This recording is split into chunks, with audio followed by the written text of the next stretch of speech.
match is now officially a Judy Bagwell on a forklift match. I can see my fantasy, I'm so consumed in bed. What I see takes over me, I'm blind beyond repair. I can't get over how good of a banger Maven's theme is, and I don't understand why he hates it. He has poor taste. Maybe he's an idiot. Who knows? He is an idiot. Welcome, everyone, to a special Thursday episode of On a Forklift. My name is Clinton Davis. You can find me at PK Batman on Twitter. To my right, special guest host. Go ahead and do your thing. That's me, Russ Joy at Joy on Broad. Clint, you know what they say. It's Thursday, and you know what that means. On a Forklift, it is a great podcast, and it is an absolutely wonderful time to be here and to talk about professional wrestling. By God. By God. You can find us at On a Forklift Pod on Twitter. What? You can find us at Channel Snicklefritz on YouTube or PK Batman 420 on Twitch. I promise I'm going to condense it into one channel. Are you, though? No. Are you? No. I am a procrastinator, if anything. Yeah. I put off a podcast a whole night to go watch a musical. So, hey, you know what? You live your best life. Okay. I'm going to. Don't let anybody tell you were wrong. Maybe it was the right choice. Maybe it was the wrong choice. But that's why we're here. We have plenty to talk about. There's actually a lot going on. A lot happened last night. A lot happened in pro wrestling yesterday, for goddamn sure. A lot of things apparently happened in pro wrestling and needed to get covered up with an NDA. So, hey, who knows? Who knows? What do we want to talk about first? Because there's so much we can cover. There's a lot. Vince McMahon. We have Sasha Banks. We have AEW Dynamite. We have the Forbidden Door. Oh, yeah. That's just to name a few. Dominion happened on Sunday. Did not watch it. I did. Although saw the promo, both promos from Switchblade, Jay White, which all of a sudden made him a bigger star than anybody maybe going right now. So that's something. That's something worth talking about. Jay White is in the top 5 best wrestlers in the world today. And It's a shame that New Japan doesn't get the spotlight it does, but that's due to carny shit booking that they keep doing that's driving the fans away. I'm sorry, can you say that again? Carny shit booking. And who's doing that? New Japan Pro Wrestling. Is that the only place that's doing that kind of stuff right now? No, WWE, NXT, AEW, Ring of Honor, Impact, every fucking one of them are doing some dumbass carny bullshit. But for some reason, New Japan's is the worst to me right now. It's the House of Torture. They're fucking garbage. I hate them. I can't stand them. Mm-hmm. And I'm sure that all 25,000 people who tune into Access TV or 2,500 who watch New Japan are also very upset, just like you. Of course they are. Mm-hmm. They are. But I'll give the Dominion was a great show. The fucking Will Ospreay and Sonata was great. Jay White and Okada was great. Tanahashi and Goto could have been better, especially for this being an eliminator match. But there was a lot of good shit to see on there. The most fun, though, was Shingo Takagi versus Taichi, I think his name is, because they had a 10-minute match, and it was like every time you got the ref counted 1, 2 or whatever, like you got each points. Knee. Like so each knee. Mm-hmm.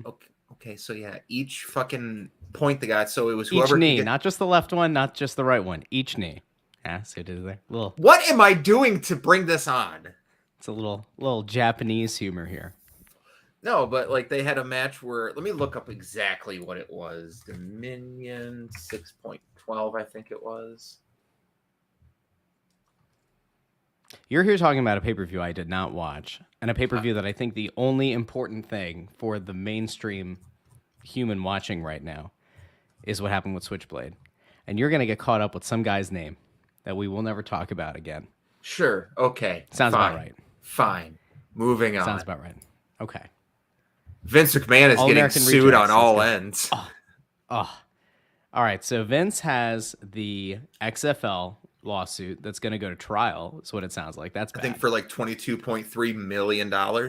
You know what's wild too is that during the initial hearing, the attorney cross-examining brought up, like the WWE code of conduct or the XFL code of conduct, and about how like if you had a prior, legal issue that you wouldn't be like in good standing, like you wouldn't even be considered for employment.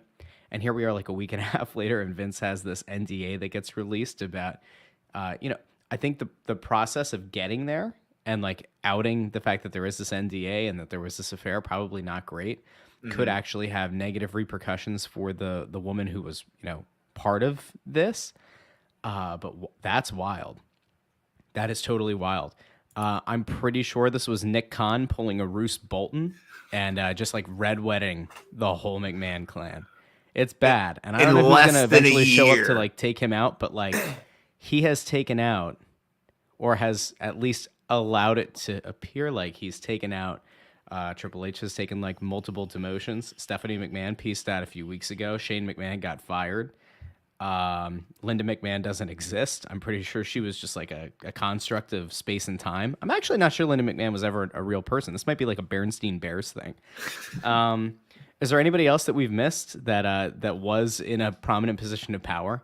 Like they're all gone. Dude, Johnny. Okay, so I don't think anything's going to happen. Is there. I don't think anything's going to happen to Vince. I think Vince is going to end up out of this scot-free just because, he's a billionaire. And if he paid out of his own pocket, WWE really can't go after him for this shit. They can go after him for like the bad shit, like, how bad this situation is. Excuse me. But Vince is going to be fine. Vince is going to go business as usual. Johnny Ace is going to take the fall for this and be gone. I don't know about that. If he is, it's because, if he is, it's just because there's going to be like blood in the water, and you're going to have like a bunch of people who are, board members who are going to want to see somebody's head roll, and like maybe it's Laurinaitis's. Jeff Jarrett's there now, so you at least have Jeff Jarrett to kind of stabilize things. Sure, I'm listening to his podcast. He's a great podcast, My World. It's fantastic. Almost as good as ours. Almost as good. Almost as good. Technically, your podcast.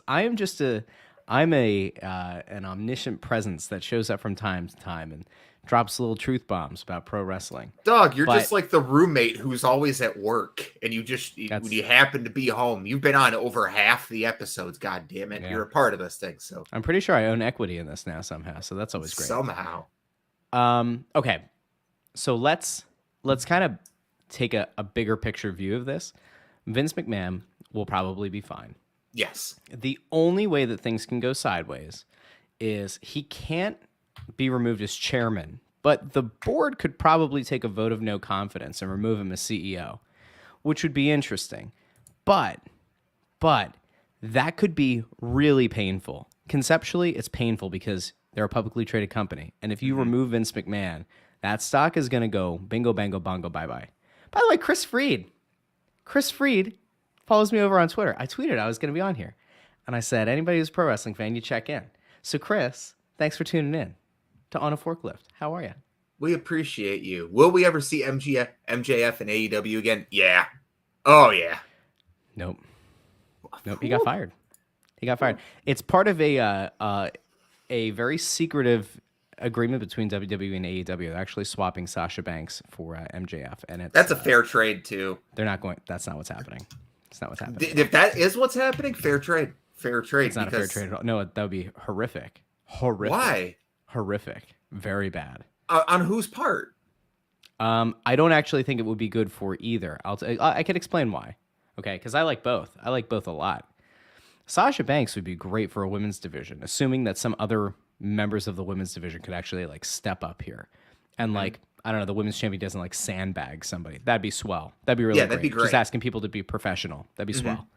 After like bitching and moaning about like not getting time and then like not being able to cut a very good promo on the time that she does have. And then like the in-ring work really isn't that great. Yeah, it's fine. It's fine. But like, tell us about all the years you've been doing it. Great. Swell.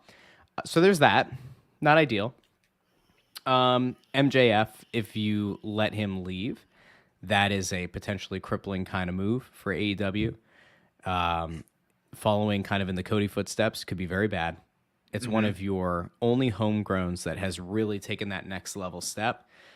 it would be a bad optics move. And I think, honestly, it would kind of crater part of the fan base because he's a big, popular guy. What are you smirking about? Big shout out to LT subscribing for 5 months. Pretty much lining my pocketbook. I don't know what that means, but I'm here for it. Good job, LT. He pays to watch us. He pays to watch?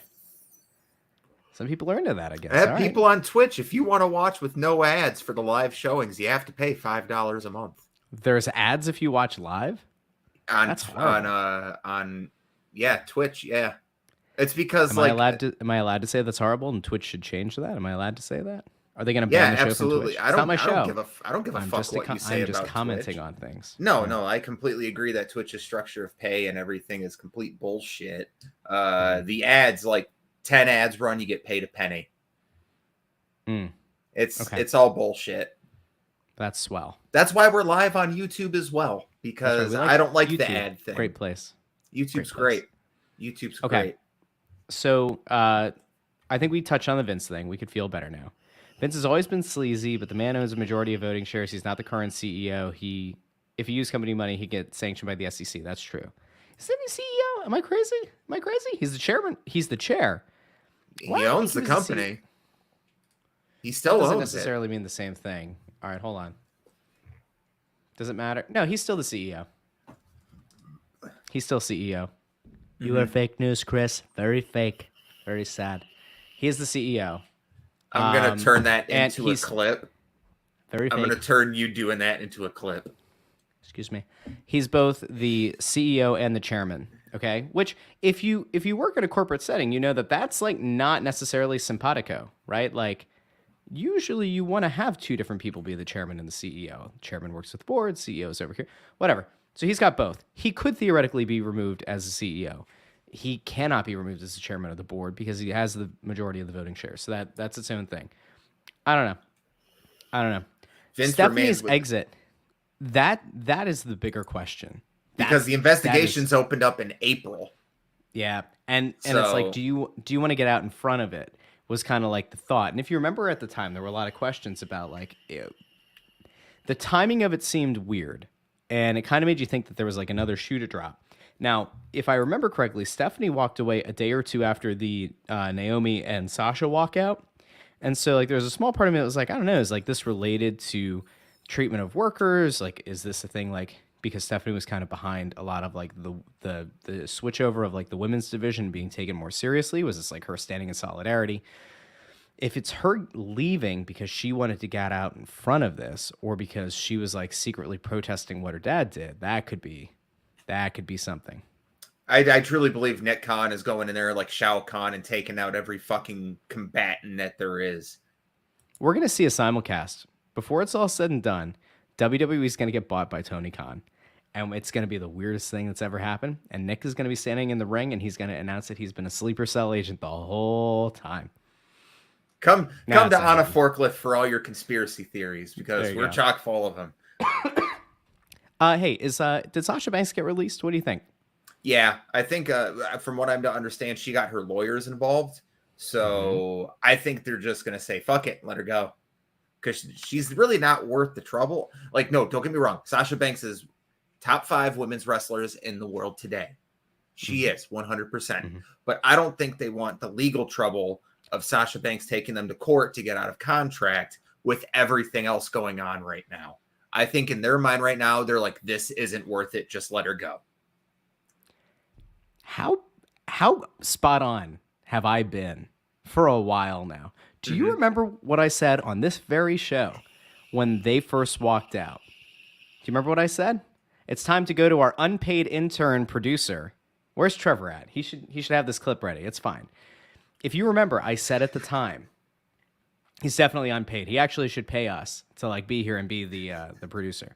Okay? That's not funny. Anyway, I said at the time that they would get their release if they wanted it, especially Sasha Banks, because this company cannot afford to go to court. I mean, financially they can, but they cannot afford to be taken to court over what the independent contractor setup looks like and some of the restrictions that they put on those employees. Because if it goes sideways for them, it fundamentally alters everything about their business and how they conduct themselves and the kind of benefits and everything they would offer, about like maybe they have to all become W-2 employees and like all that. It also opens up like a ton of questions and possibilities about, wrestlers unionizing. And I said back then, this will inevitably end with Sasha Banks. It'll probably be a quiet release, but they are not going to open themselves up to further litigation. And what does it look like is happening? Probably got her attorneys in. And I will tell you this, Clint, there is a very good chance there have to be lawyers right now who are tangentially affiliated with pro wrestling that sit back and say, if the opportunity presents itself, there is a legitimate case to be made in court. And I think that's what this is. And I would not be surprised if we eventually saw other superstars at some point try to follow the same exact path. They gave Toni Storm the outright release. They wouldn't do it for Sasha Banks. Very different scenario, very different setup, right? But if they release her and she still wants to wrestle, AEW, which already has an overly bloated roster, should fire about 40 talent into the sun to give her screen time. Because if you're going to bring her in, which is what you should do, and the belt should immediately go on her, if you're going to bring her in, she needs to be on TV every week. Yep. You cannot do the every other week. You cannot do the every 3 weeks. You can't do like she's on Dynamite, then she misses Rampage, Dynamite, and she's on the next Rampage. No. You bring a star like that in, you have to start to get this right. And she's the one women's wrestler out there right now who, if you added her in, immediately adds legitimacy. There's a second one, by the way, that I think is going to eventually bail. Is it Bailey? No. Becky? Nope. You're not going to guess it. Are they on the WWE roster right now? Yes. Shayna Baszler? Nope. Oh, well, she's legitimate as fuck. Give me a hint. I can't believe you missed her. Nia Jax? No. No. Why would you say you can't miss her? Charlotte? Yes. Oh. Yeah, because of Andrade. It's not just that. I do think that's part of it. I think that like when you've done it for as long as she's done it and you've had the kind of success that she's had, there's only so much further you can go. And like at some point the monotony probably does begin to kind of wind down. And if she's burned some bridges or if she doesn't get along with the talent in the locker room all that well, which I don't know, maybe she does, maybe she doesn't. There's nothing wrong with like getting less dates. Like let's also kind of weigh that into consideration when people are like, why would you leave the biggest company? You're working less dates. You're not working house shows. And as I said before, even if you're a star, you're not on TV every week. So the travel's not quite there as much, right? Yeah. But if Sasha Banks goes to AEW and they do it right, which they have not proven the ability to do, but if they were to do it right, that could be a big shift for them. And it's actually a way to potentially grow a somewhat stagnant fan base, which would be something. Yes, Not it bad. would be. Not bad. We got a couple comments in here. Love WWE's bought by Comcast for content purposes. You see how Comcast has run the Flyers onto the ground, Russ. So I don't know if Universal is going to want to do it. You have to remember that's NBC Universal. They dished out a ton of money to bring WWE to Peacock. Would they buy the company? Maybe. I mean, I think like ultimately, if this were to go to a sale, it's going to be Universal. You'll probably get Disney, which would be really interesting. I think Disney would try to get involved. Does like Apple make a play? It doesn't make sense. Netflix doesn't really have the ability to do it. Amazon Prime, I don't see it. They do have the experience doing live programming, but I don't see that. So it feels like it would have to be a Disney, an NBC Universal, maybe an Apple TV. But that's a lot. And by the way, if you do that, I don't know how you could decide that like that's worth purchasing the company and having the over-the-air rights, but not having the content library. And because NBC has that locked in for so long, I don't know like what the value of the company would be and the TV property. You know what I mean? So No, at the end of the day, the wrestling world is going to be owned by two different cons. okay, a con man. One is a con and one is a con man. We report, you decide. So we've covered the Vince stuff. That's a lot. It's really disgusting, in my opinion. It's gross. Mm-hmm. It's gross. Shame on Vince. Shame on Johnny Ace if all these allegations are true. But in my opinion, if you've paid someone hush money, it's true. Here's the thing though. We don't know. This is the important thing to note.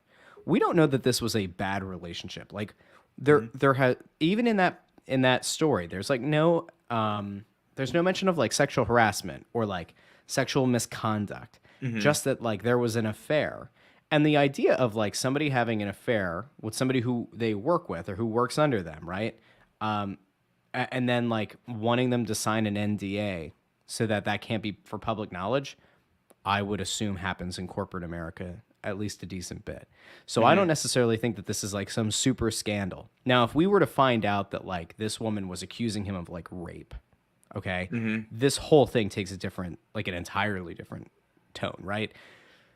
But one would assume that if that were the case, there would have been actual charges filed. That's not something that you're going to go, after and like work out some kind of an NDA. I mean, like maybe, but I certainly would not want to touch that topic. It's just mm-hmm. based on what was put out there. It just sounds like these two people had a relationship. Morally, probably not a good call. Ethically, from a professional standpoint, not a good call. Ultimately, probably not that out of the norm. We'll see. Oh, there we go. So that was two people jumping in about who I thought. Charlotte. What? Wait, Charlotte, yay or nay? What does that mean? I mean, me personally, I don't care to see Charlotte. Like, I know she would bolster the AEW women's division, but I feel Sasha Banks alone. And she'll go out there and she'll have bangers with Britt Baker and Toni Storm and just another good handful like the Hikaru Shidas. In my opinion, the person who needs to leave AEW the most, I mean, not AEW, but leave WWE the most and go to AEW to bolster the division, Io Shirai would be an instant fucking star on their roster. She's already big. Had a really good run with the belt in NXT. She hasn't been on TV in forever. I just assume she's waiting for release. Mm-hmm. But I don't know. Possible. There's a lot of women, I believe, in WWE that could bolster the AEW women's division. Any of the horsewomen. Yeah, again, though, none of it matters if you don't handle talent better than they're handling talent. No, I don't give a fuck. It's $240. You have to pay $240 to watch Ric Flair's retirement weekend. Woo! No, I'm not watching that. If you're into it, I mean, it's $240 for the weekend though. It's not just for the match. Like it's for all that shit's gonna be on the fucking internet the next day. Well, but you could be there for it. I don't want to. I don't know. First of all, well, fuck you don't Ric have Flair. To. I hate you Ric don't have Flair. To. I'm not a fan of him. You're upset. No, I don't like You're Rick. Upset. I think he's a shitty person. He might be. Who knows? Very well could be. You know what else is shitty? AEW Dynamite last week. It wasn't shitty this week. That's what we have to drill down on. What? That it wasn't shitty this week? Yeah, like that the shittiest part of it was the Wardlow segment. That was bad. That was bad. That was bad. It was bad. Not surprising, but it was bad. So I know that you usually like to do a little rundown here, match by match. I don't care if you want to go that way. That's totally fine. But, like, we need to have a conversation here. Go ahead. For a second. Sure. Forbidden Door is the worst thing to ever happen to AEW. The worst. It is by far the worst thing to happen to this company since its inception. It has only further exacerbated every issue that people like me have had with AEW over the last 12 months, right? bloated roster gets even more bloated. Your stars aren't on TV every week. We're seeing a bunch of people who don't belong on TV in the first place. You have booked Rampage into the dirt where it's not worth watching. You have done a piss poor job at best of explaining who any of the New Japan talent are that are showing up. Hold on. I'm gonna interrupt you there because Excalibur did a very, very good job of explaining what New Japan and what the IWGP was on Dynamite this week. Yes, in the middle of a match. In the middle of the match, he explained what that is and why. I'll give you a hat. I'll give you a knuckle for that. No, but see, you're talking about like the entity, and I once again am saying no. They've done a shitty job of explaining who any of these people are. The name Will Ospreay was not uttered on AEW programming in the last few months. I think it came up once before.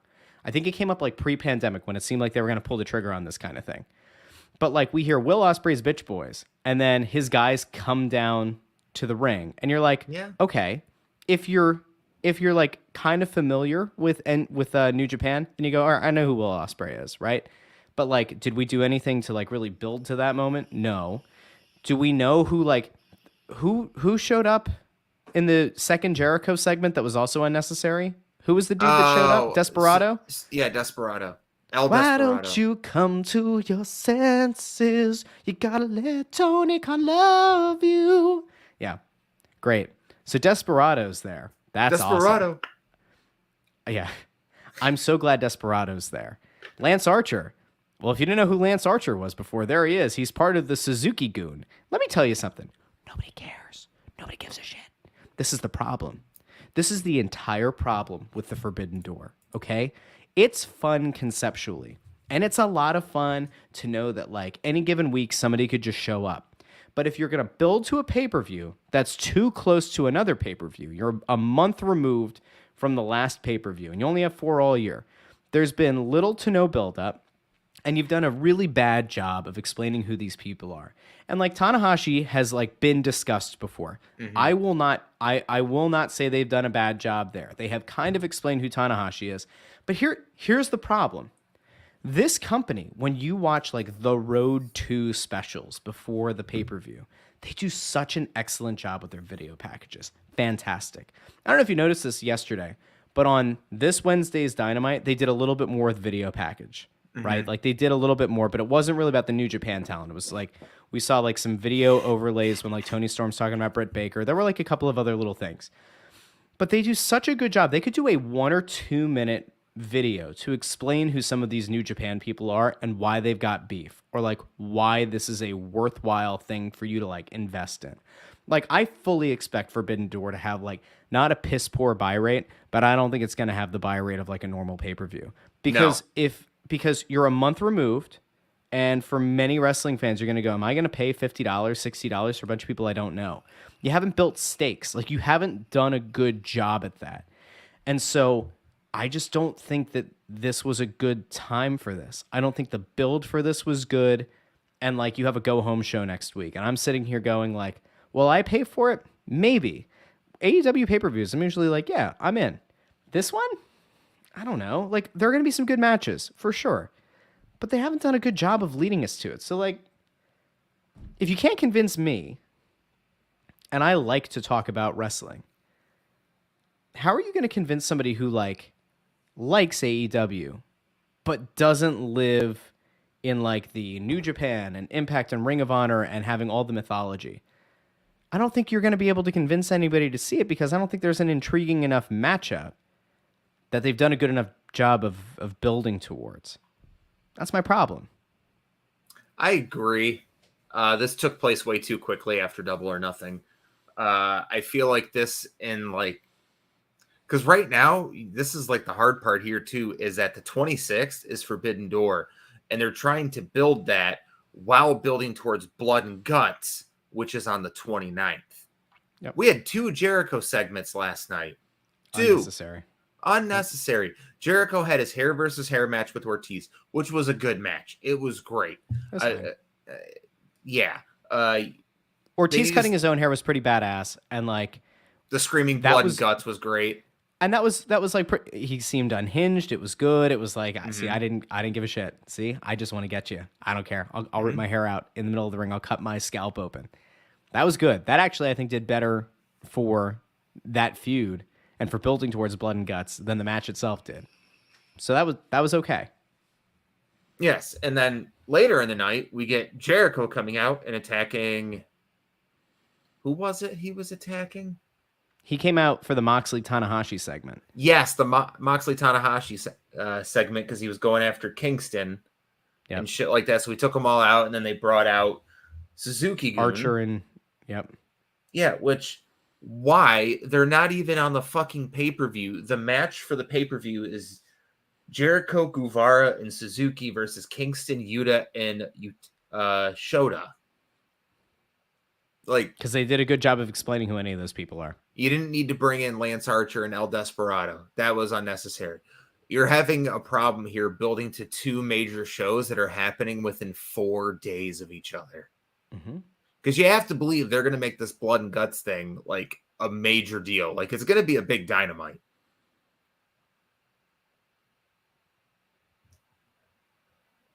The blood and guts match, like, as of right now, I don't like the build to this at all. I think that this is blood gonna and guts. I think it's gonna fall flat.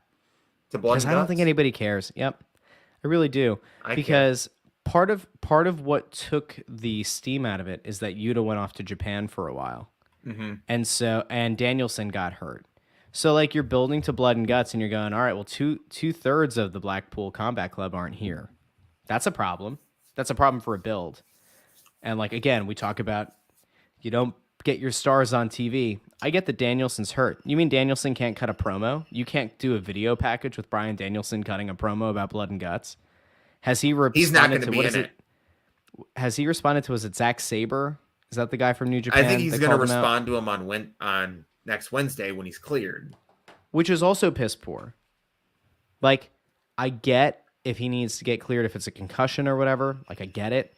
But, like, that's another problem. Like, there's another poor build. Like, is that going to get somebody excited enough to go watch the pay-per-view? Probably not, because I don't know who Zack Sabre is. I know that he's apparently a good technical wrestler. He might be the best technical wrestler in the world, some people say. I've never seen him wrestle.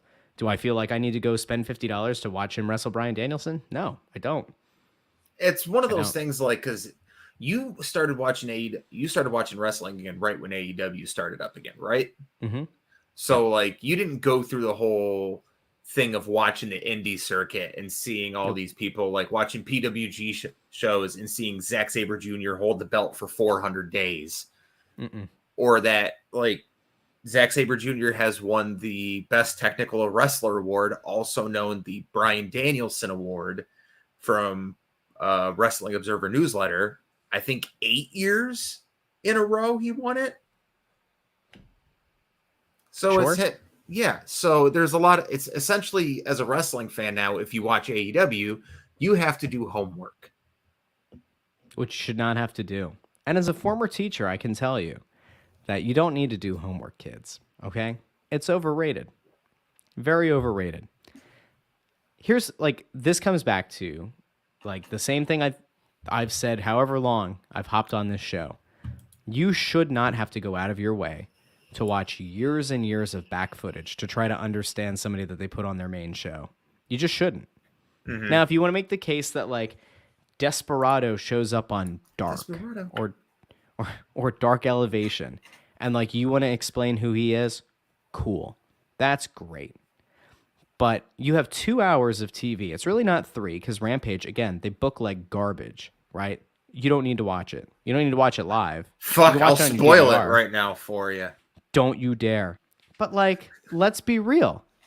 You don't need to watch it. So it's 2 hours. So you have this over-bloated roster, right? You have 2 hours of TV a week. And you're eating it up with people that I don't care about, who probably will not show up again until, like, next year's Forbidden Door. So what are we doing? You're doing a disservice to your roster, for sure. That's a problem. If I worked there, do people like getting paid lots of money to stay home? Maybe, but you would think that if you're a professional and you care about, like, what you're doing and you want to raise your profile, that you'd like to be on the nationally televised show that's on at a good time. This ain't it, man. This ain't it. So again, No. Forbidden Door, bad idea. It was a stupid idea by bad creative. It would have been fine at a different time of the year. It would have been fine if you had been building it to it for 6 months. If you would have had occasional run-ins from New Japan talent ruining matches for the last 2 or 3 months, and it led to Tony Khan and the guy from New Japan saying, we need to let these guys work it out. We're going to have a pay-per-view together. Fine. Mortal Kombat! Seriously. But think about it. Like, if that happened, or if, like, AEW talent started showing up and invading New Japan and ruining matches, and you're like, this sucks. The fans are getting stuff ruined. Like, they aren't getting the matches they want. We need to have... Now we have stakes. Settle it. Have company pride. Like, have company versus company. There's no animosity here. It just feels... It's the equivalent of friendlies in soccer. There are no stakes. You just have teams going out, getting some experience, seeing what their lineups look like, and that's it. There are no stakes to this pay-per-view. So who cares? Like, that's the problem. That's the biggest problem. Who cares? The only stake is the interim AEW World Heavyweight Championship, which is going to go around Jon Moxley's waist. What's going on, Tanahashi? My God, we can't agree on anything. Let's take a viewer question. If Roman Reigns is wrestling less and less, what's the point of him holding both championship belts? It's easy. He's going to drop the WWE Championship to Drew McIntyre at that show in the UK. Cardiff? The Cardiff. Whatever, he's going to drop the WWE. No, let me clarify. He's going to drop the WWE, not the Universal Championship. He's going to still hold on to Universal Championship. He's not dropping that till Mania until he drops it to Cody, who comes back and wins the Rumble. He has a big neck tattoo. I don't know if you knew that. Everyone says it looks like poo. Mm-hmm. They threw him over the top rope. Whoa, no. So, I hate that. I hate that he has both belts right now and he hasn't defended. That the fact he's going to defend them tomorrow night for the first time since WrestleMania is disgusting. I think it's fine that he has both belts. But if you're going to do it, you have to do it right. He's got to lose them both on the same night. Like, the way that you get the belts off of Roman Reigns is you have him fight 2 matches against 2 different guys. That's how you do it. Because whoever the first guy is that beats him, that guy gets, like, the big momentous thing. Like, that could be Cody Rhodes. That's a really big moment. He wins the WWE Championship, the one that his dad couldn't win. It's great. And then night 2 of WrestleMania, Roman Reigns is still licking his wounds. He's second-guessing himself. He makes a stupid mistake, and he loses the other title to somebody else. Like, that would be okay. That would actually kind of make a little bit of sense. Him dropping a belt to Drew McIntyre just because they're going to the UK would be ridiculous. Drew McIntyre is great. Mm-hmm. Should Drew McIntyre be one of your heavyweight champions? Probably not. I mean, now, who knows? With Cody out, anyone that's going to show up on TV every week. I don't need... See, that's... And it's funny because I'm Mr. The stars need to show up on AEW. But you can build a lot around Roman Reigns as like this double champion who doesn't show up every week. Make the money in the bank holder like fucking nervous as shit because he's just like, I have to wait for him to show up just so I can cash in. So every night it's a Roman's here. Is he going to cash in? Have Drew hold the briefcase. Yeah. Have Drew cash in. Because it says you can challenge for a WWE championship. Doesn't say both. Roman can play that stipulation. Drew gets the moment of holding both belts, but the next night they're just like, no, you don't hold both belts. You only hold one because you can only challenge for one. Maybe. Anything I'm coming up with right now or you're coming up with is going to be infinitely better than what WWE does. That is true. Mm-hmm. And we know they listen to the show because they typically go back and execute some of it. All right, I want to go back to something here. Because we said at the top of the show that the Wardlow match was a bad segment. And you're feeling the absence of MJF in a big way. And they better get this right. This is akin to Crow's Sting. You're taking him off TV. You are muting one of your most important people. I get the idea that you were trying to make people think this whole thing is legit, but you are really you're playing a very dangerous game here. Because with Danielson out, with Punk out, You don't really have the horses right now on the mic to carry segments. That's a problem. That's a really big problem. And you have now done multiple weeks in a row of really just kind of pissing away Wardlow's segment. This whole thing is dumb. They took Wardlow from what should have been the feud to lead him into the world title picture, and they took him down a few pegs. Who cares about... Like, they have done such a terrible job with the TNT title that it feels like such an afterthought that, like, even the redemption arc of, I'm going to go and win this title and bring credibility back. You don't need to do that. You know who could have done that? Miro. Miro could have come back and said, look what you've done to my title that I built, and take it back and have Miro have some banger matches, and whether he's the one who loses it to Wardlow or somebody else takes it off of Miro, at least you've re-legitimized it. Right now, it is like such an afterthought that like it doesn't matter. So you've already dropped Wardlow like to mid-card. And then you're throwing in the Mark Sterling thing, which isn't great. This like stupid security thing. The match was dumb. The whole concept was stupid. Why would you think this is a good idea? Let me countersuit that, but that wasn't the worst part. The Wardlow, the whole 20-on-1 shit, that wasn't the worst part to me. As a the human, shoulders weren't pinned? No. As a human being to me, the worst part was the fact that Matt Hughes showed up at the end.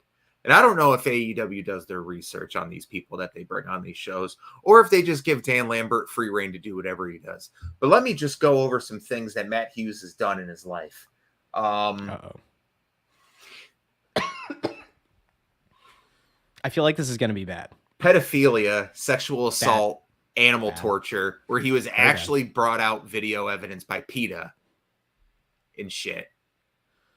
Yeah, the sexual assault, he was of 18 and the person was of middle school age. That's very bad. Yeah. Matt Hughes is a piece of shit. Yeah, that's not good. So AEW, do fucking better on vetting the people that you bring on your TV shows. Yeah, that's bad. Because I almost didn't finish Dynamite. That was one of those things I was like, why the fuck is Matt Hughes here? Matt Hughes is notorious. And you know what the thing is? He admits all this shit in his own autobiography. As if it's okay. That's bad. I read that autobiography. It was disgusting. He's a piece of shit. AEW should feel bad for bringing him on TV. Fair. Are they going to? No. But that was so fucking horrible. Yeah, it's bad. Especially I didn't know any of that, but that's bad. It's fucking horrible. It's like, look up Matt Hughes and just look up all the shit about him. I'd rather not now. You literally just have to Google his name. One of the first Google searches is Matt Hughes a douchebag? There you go. That should tell you, like, it was like when WWE put together Paige, Becky, and Charlotte and called them the submission sorority without fucking Googling the name to find out that it was a porn site. Oh, didn't know that either. That's why their name got changed to PCB. Okay, well, that's fun facts to get you through the day. The more you know. Okay, so the might be in a quiz segments, one day. The Wardlow segment sucked. Also, there's a very big believability issue with Wardlow beating 20 people at the same time. I thought what they were going to do was have one guard enter at a time and just have him like do the powerbomb symphony, and you're like, okay, of course he's going to powerbomb these guys and win. When you put him in a ring with 20 human beings, some of whom are actually pretty big, and the idea here is that like he's just run through all of them, well, then he's going to murder Scorpio Sky, right? Like he has to. Yeah. Scorpio Sky is not like some big hulking dude. He's not Miro. He has to die. He's not like a Lance Archer. He's not, he's not Satnam Singh, right? Like he's like a normal size on the like mid-small wrestler. It doesn't matter how athletic he is. It doesn't matter how good or technically gifted he is in the ring. Like Wardlow should murder him. Like you should actually leave him in a pool of blood in the middle of the ring if we are to believe that this man just beat 20 people. And so like that's its own issue. Like this is they are very close to blowing all of the momentum. And I think they're close if they haven't already blown a lot of that momentum that they had going with Wardlow. They should have pulled the trigger on the TNT title match probably 2 weeks ago or even yesterday on Wednesday's Dynamite. Because all this other nonsense is just fluff until then. And I swear, dude, if the concept here is that they're gonna have like Wardlow and Scorpio Sky in this like long-term story that leads to the next pay-per-view in the fall, that would be a catastrophic failure. And by that point, people are gonna stop caring. All right, the Ethan Page and Miro match. Hold on, let's go from talking about the What? worst thing on the show to the best thing on the show by far, in my opinion at least, which was Dax Hardwood versus Will Ospreay. Very good. I think Dax Hardwood is making a real big case for being one of the best wrestlers of the year. 1D. Harwood. Don't call him Hardwood. I know you're just talking about the sorority, whatever, but Yeah. No. Harwood, yeah. Yeah, Hardwood. He has established himself as like a legitimate singles wrestler. Mm-hmm. I think Cash is good too. I think they're actually both good. They're both kind of cut from that same cloth, like the harder hitting, believable, no frills kind of wrestler. I dig it. Mm-hmm. He's had a heck of a year. The two of them have, really, and they should probably go take the other tag belts in what should be an awesome, round 3 of FTR. That should be in a second. In my opinion, FTR and the Young Bucks should main event All Out. I agree. There is no hotter thing in AEW right now than FTR. They are the most beloved thing in AEW, more than CM Punk, more than Hangman. Go ahead. They were the hottest thing until they disappeared again. Again, we come back to this problem. They were as hot as anything, and they still are. Like they still get a massive pop. They still are like, when you go back and you take a look at the Double or Nothing, pretty much every tweet that came out, like a Tony Khan tweet and even an AEW tweet about Double or Nothing, the chorus was, where the hell is FTR? Why is FTR not in this tag team title match? Mm-hmm. Why are they not defending the Ring of Honor titles? And they were on Dynamite. They're too good to be relegated to Dynamite instead of on the pay-per-view. Mm-hmm. Dax and Cash are great. Here's the flip side, okay? So Ospreay goes over, which makes sense and is fine. What happened the first match that Ospreay was in? He lost. He didn't get pinned, but his team lost. He didn't get pinned, but his team lost. So this kind of comes back to the whole like failure to explain who these people are and like how somebody's one of the best in the world. If that were Kenny Omega coming in from New Japan, Kenny Omega would not have lost. No. So we just so that we're all on the same page here. That was a good match though. Ospreay looked good, I will say. In what is the least surprising bullshit of the year, he's going to go up against Orange Cassidy in what's probably going to be your favorite match, but is such a stupid way to use him. An incredibly stupid way to use him. I knew it was going to happen. Yesterday, I said to my wife in the morning, I was like, you know what? I bet you Orange Cassidy's going to show up. And I don't dislike Orange Cassidy, but I'm like, he's going to show up. It's been too long. We haven't seen the sling. It's going to happen. And when that freaking music hit, I was like, please tell me we're not about to get another multi-man tag team match. And they found out we're not. And then he gets in the ring with Ospreay, and I'm like, you've got to be kidding me. You cannot be serious. And yep, we're serious. And don't call me Shirley. For the IWGP US Championship. Stupid.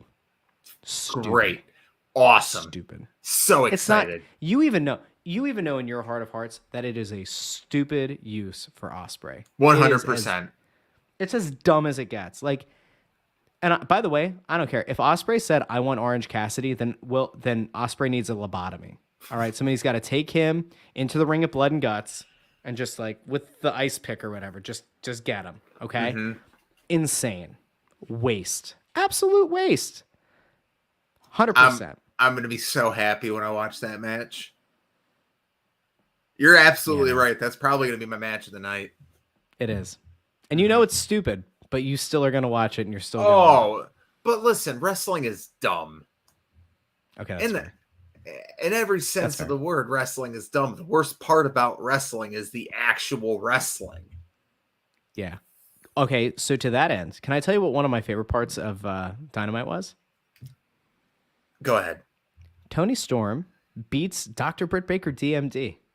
Clean as a fucking whistle. A big moment. A clean win. There was something very stupid that happened in the match. I guarantee you know what the stupid thing is. The thing Is it that I Thunder would rail Rosa coming against. out? Oh, it sure is. You bet it is. Absolutamente sí. Ridiculous. This happened, by the way, and I'm not doing this because they're both Hispanic wrestlers. This happened like a month ago, 2 months ago. The Lucha Bros were supposed to be in the main event. I think it's when they lost the tag titles. The Lucha Bros were supposed to be in the main event. And something happened where the House of Black showed up. And so Penta and Rey Fenix ran to the ring to go like intercede. And then it like went to commercial. And when it came back, the Lucha Bros came out and did their entrance again. And you're like, well, this doesn't feel special because we just saw them. They were just in their like entrance gear. Why are they here? And what happened? Thunder Rosa comes out. Stupid. Like the babyface is siding because Tony Storm came out the week prior, which was also stupid. Fine. But then what happens? She apparently is gone. Didn't know that. She was gone. And then after the match, who comes out from the tunnel holding the belt? Thunder Rosa. What the? Where?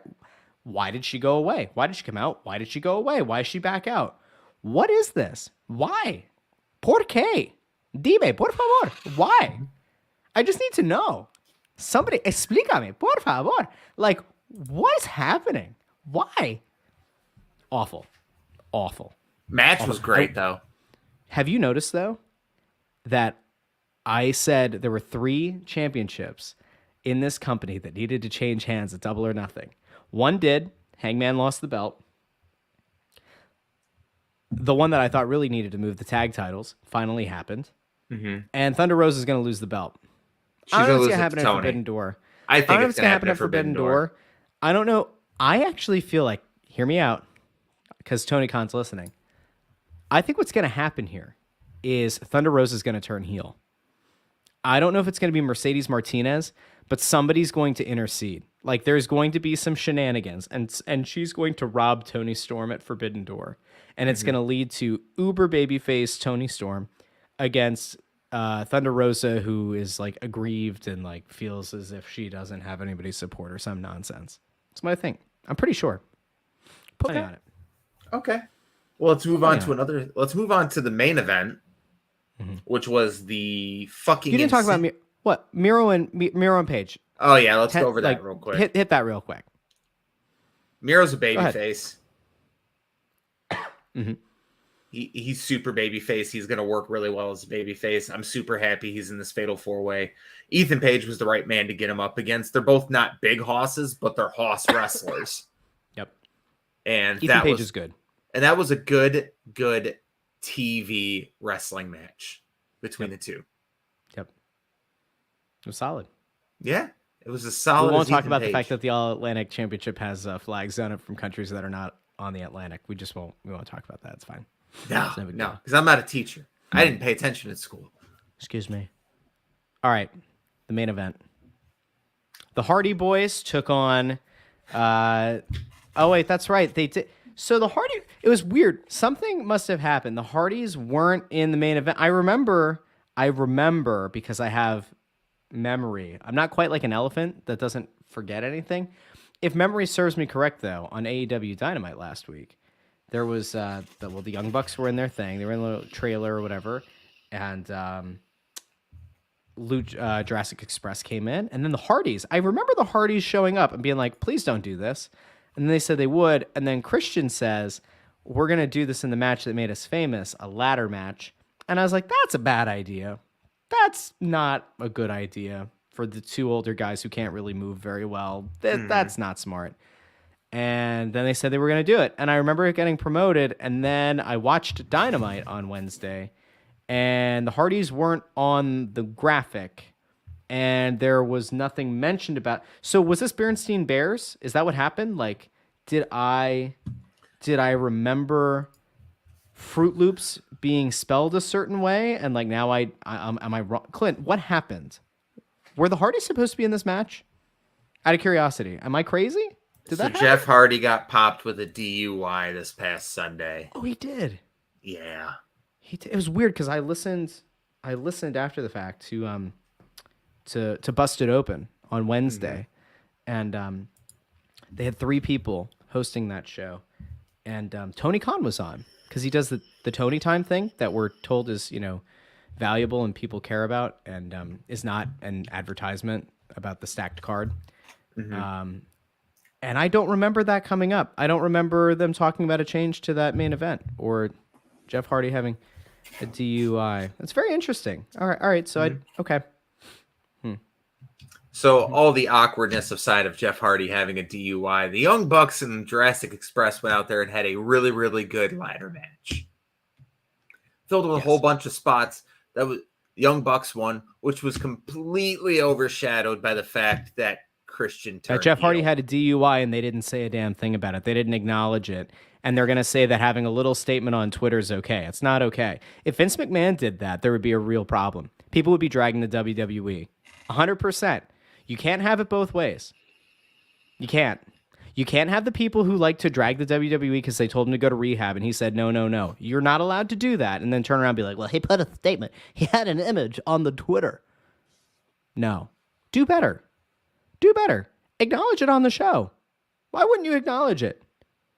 Our thoughts are with Jeff Hardy and his family. He's going to be getting help, or we hope he's going to get help, and at some point we might be able to deliver that down the line. That's it. That's all I have to say. He goes on Busted Open. It's a very quick thing. I've done interview. This is the thing. I'm not some jamoke, right? I do these interviews with a professional hockey team, with current and former players, with current and former coaches, with current and former executives. There are things that those people don't want to talk about, okay? And you have that conversation before you conduct the interview, and they say, I don't want this to come up. Whether it's like, for example, somebody we interviewed had a pretty public battle with like alcohol issues, right? Did not want that to come up. Like, doesn't like to talk publicly about like their sobriety and like all the other issues, right? So I wouldn't be like, hey, what was your favorite beer back when you were an alcoholic? No, you don't do that, right?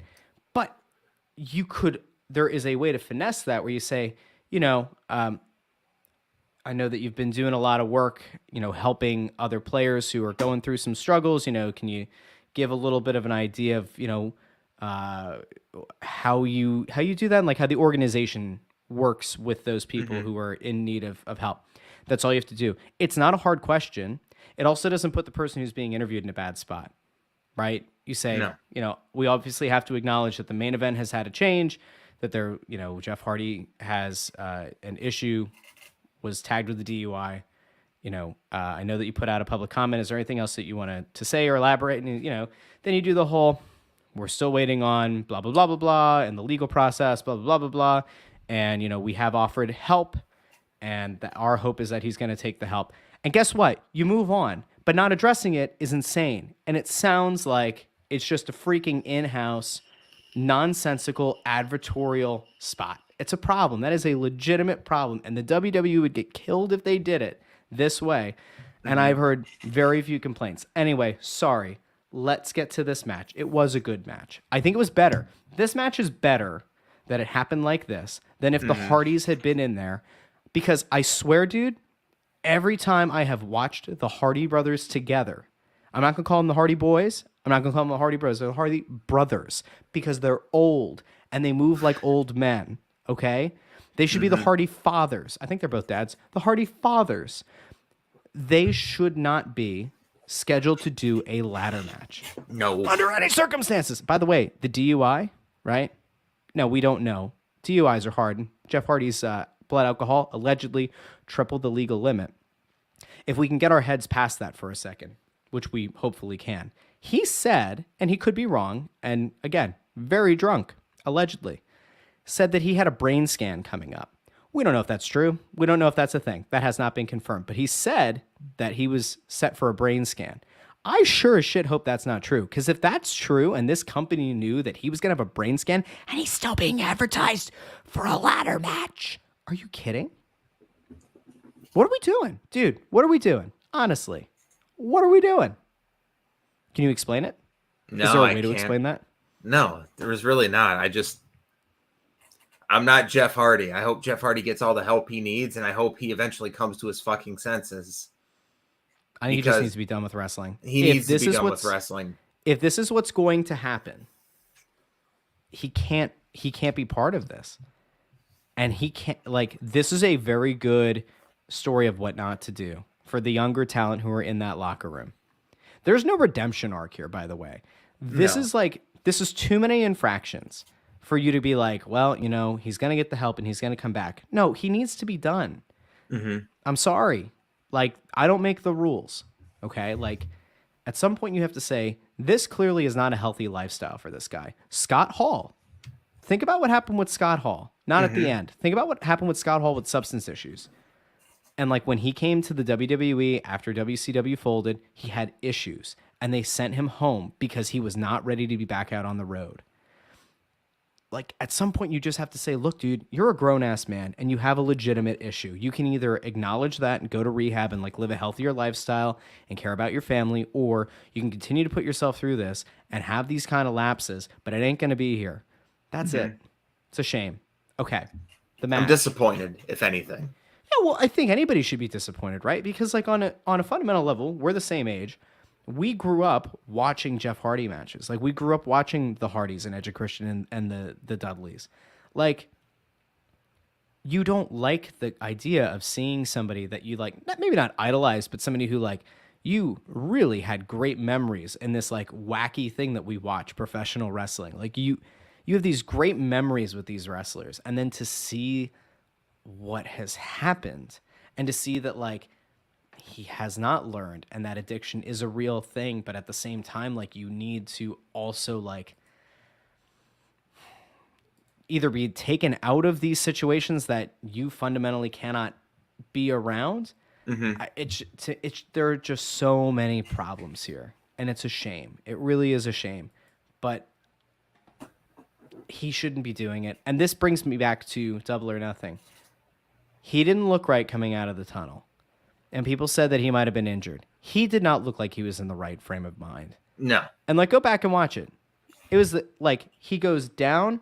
He's not out moving around quickly. He's moving really slow. It doesn't necessarily look like somebody who's in pain because he goes around. He like does the weird kind of like looping around, touching all the fans' hands. You could tell that the other guys are kind of like, why isn't he in the ring yet?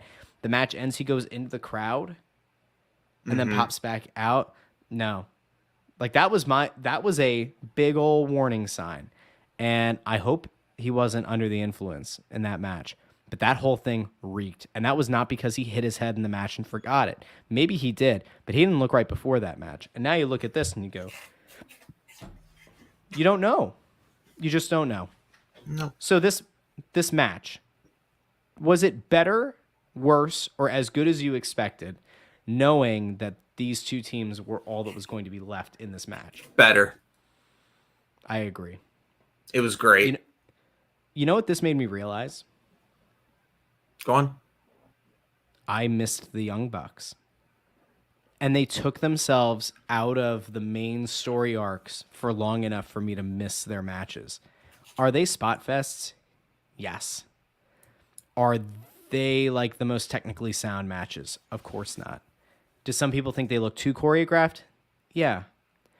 But you cannot deny the fact that those guys can pull something out of you. Like they pull off enough holy shit moments that you go, all right, I'm in on watching this. And we talked about how Jurassic Express was like a solid tag team in terms of in-ring work. Their promos were garbage because neither of them can cut a promo, but they had good matches. This was a really solid, fun way to end the program. Really fun. Yeah, I really enjoyed the ladder match. I enjoyed everything about the last 30 minutes of Dynamite because it was essentially this ladder match and Christian's heel turn. The ladder match, it was your typical Young Bucks spot fest of a ladder match. You don't need me to tell you about it because if you've seen one, you've seen them all. And they're great when you involve Jungle Boy, who's super athletic, and Luchasaurus, who's a super good big man. I worry about what's going to happen to Luchasaurus now because it's not as if I think he deserves like a star push, and it's not as if I think like there's a lot to work with there. But like I don't want to see the guy get relegated to like Dark Elevation. But I also don't think that he should really have much, if anything, to do with what's going to happen here going forward with Jungle Boy and Christian Cage. I just think like he ends up being out of place. Well, let's not talk about that right now. Let's talk about the matches at hand and everything like that, because that's not anything that we know is going to happen right now. We know we're going to get a Jungle Boy and Christian Cage feud. but we don't know what's going to happen after that. Marco Stunt is going to come back to save the day. He's going to save young Jungle Boy's life. No? Okay. The match was really good. The Luchasaurus through 4 tables spot, I don't know about you. This doesn't happen very often, but when I saw those tables set up, in my mind, I'm trying to come up with how are they going to end this match with somebody going through all 4? How are we getting there? Mm-hmm. And I had a few different ideas. I really did think for a little bit because the Young Bucks were both going up, one on each side of the ladder. Mm-hmm. I thought for a second it was going to be Luchasaurus was going to push the ladder and they were going to go through the tables and they were going to retain and I was going to be really angry. I didn't see Luchasaurus being the one to go through the tables. That was that was very interesting. Yeah, no, a lot of the spots in there were your typical spots. I liked when Nick Jackson caught Jungle Boy with the step up and he caught him in a power bomb off the apron through the table. I thought that spot was cool. But there was just a lot of good spots. This is one of those matches you just need to go check out on your own.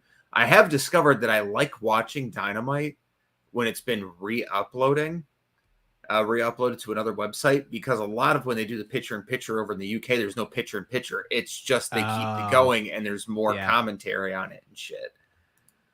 That's you. Oh, hold on. Here. Since he's here. Shut the fuck up! How could he be watching this on YouTube and not just click the link to get in here and talk about it? That's hurtful. Because it's been over an hour and we're going to be cutting it off here soon. I guess that's it. No, but after the match, after the Young Bucks won, Christian went in there to help out Jungle Boy, hit him with an unprettier kill switch or whatever you call it, and then gave him a concerto while talking shit to his mother and his sister. That was so good. Mm-hmm. Perfect. There's a big problem. What is it? You know, no, there was an actual problem. What is it? Don't go getting all like huffy. What is it? We finally get this moment that we've waited for almost as long as Julia Hart to join the House of Black. And it's the first week in 3 weeks that we don't get the 2-minute overage. So we don't actually... Now, I watched it on DVR. I watched the very end on DVR. Mm-hmm. So correct me if I'm wrong. Like, I don't know. Maybe I'm speaking out of turn. My DVR, which usually will extend, cut off at JR saying, "We're out of time." And that was it. Like, it was an awkward cut. Is that how it ended? That was how it ended on TV. But the cut I watched, because I watched today, was it had all the stuff, the interaction, Jack's parents fucking flipping off and shit like that. Well, his mom flipping off and his sister and him saying like, "Fuck your son's you," a piece of shit. Yeah. Yep. You raised a piece of shit. All great shit they should have left on TV. Yeah, it's like, seriously, Dynamite has had an overage of 2 minutes, I think, the last 2 weeks, where it's like, oh man, this kind of like feels like fun, sort of like Attitude Era, like, by God, is it gonna go over? And we finally get the heel turn. And it gets cut off kind of a little bit too short. It's a bummer. Okay, I'll give you that one. Can I tell you, though? Mm-hmm. What if Christian Cage didn't turn heel? What if Christian Cage just became the real babyface? We'll be back next week with a new episode of On Forklift to talk about it. There he is. Isn't it amazing? It's floored. And my internet is probably horrible, so I'm going to be on here for about 4 minutes. Yeah, what a fucking wild week in wrestling, guys. Oh, we're not going to cover it all again. Yo, is that Christian Cage? No. Is that Christian? No, I'm just in general. We don't have to cover everything. I just literally the only thing I wanted to bring up, and I don't know if you guys have talked about it. I saw something 10 minutes ago about Kevin Dunn getting investigated for insider trading now. Oh, we didn't talk about that. But boy, howdy. It was like $1.5 million worth of shares, or 1.5 million shares were moved. $15 million worth of shares. It was 15? Yeah, in May. Yeah. Nick Khan's taking all of them down. He's taking every goddamn one of them down. Can somebody 23andMe like the Khan family tree and see if he's really like Tony's cousin? That's possible. Who knows? Damn it. Well, if Kevin Dunn gets fired, that's a win. It is. Bucky will finally be gone. And with him, all of those ridiculous camera cuts. 23 camera cuts in 20 seconds. I'm looking this up. I haven't seen anything about this yet. Are you sure this is a thing?